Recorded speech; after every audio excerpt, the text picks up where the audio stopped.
No, but if you take a step back and you look at what happened, the intelligence community and the CIA says Russia was responsible for these hacks, and the DNC hack, these hacks that all were about Democrats. Every single one of them was about Democrats. In a sense, it doesn't really seem like a massive breaking news step to take to say that that would be trying to help the other side, right? I mean, it's sort of stating the obvious, isn't it? What I'm suggesting is that the word hack in these circumstances conflates two different things and confuses the issue. Well, you're talking about voting machine hacks or birth and death records. I mean, I'm just making it more simply. Did they try to influence the election to help Trump? Try to influence by releasing propaganda, disinformation, who knows, maybe. They release it all the time about the Pope, about Jews. They are shameless about how much information they put out and how they tilt it toward anybody that they don't like for any reason.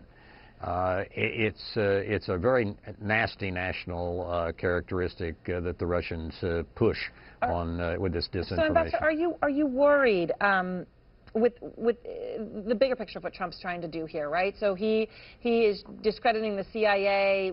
The statement put out by the transition team, I just read it again. These are the same people that said Saddam Hussein had weapons of mass destruction. Now, in that, some might say, look, he has a point. Given what happened before, there were disagreements within the intelligence agency, within the CIA. Why not put out your evidence if you're going to say Russia did this on purpose to help Trump? Is he right to raise that analogy, or is that too much? Saddam had two-thirds of the kinds of weapons of mass destruction. He had biological weapons and he had chemical weapons. He had a lot of them. What he didn't have that some people thought he did was nuclear weapons. But it confuses the issue, I think, to talk about weapons of mass destruction en general. So do you think Trump is right to raise that as a failure of the CIA that makes him say that they are now wrong again? Is that a step too far?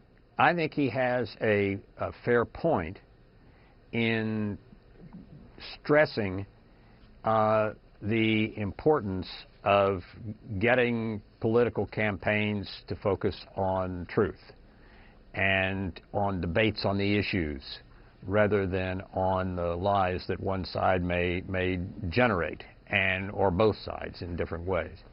And I think that this is, to a certain extent, because of this conflation of disinformation and fiddling with the birth records and so forth, I think there's a real confusion in the public debate because of that. So before we go, I want to ask you one other thing.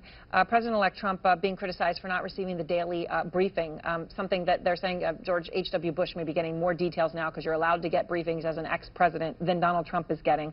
Trump is defending this, saying there's nothing wrong with it. Let me just play quickly what he said. I'm available on 1 minute's notice.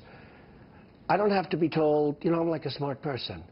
I don't have to be told the same thing and the same words every single day for the next 8 years. You've overseen those briefings. You've been a part of it. You know what's in them. Is he right? Is it sort of the same thing every day and a waste of time, or is that too cavalier?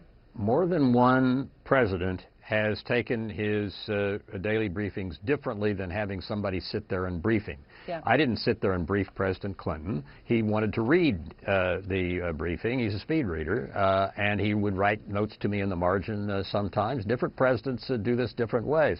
But I don't think it means that you're not participating in the effort and not doing your job if you don't sit there and have somebody read to you. Most of us can read with our eyes faster than we can listen. All right. Thank you very much, Ambassador Woolsey. I appreciate your time as always. Thank you.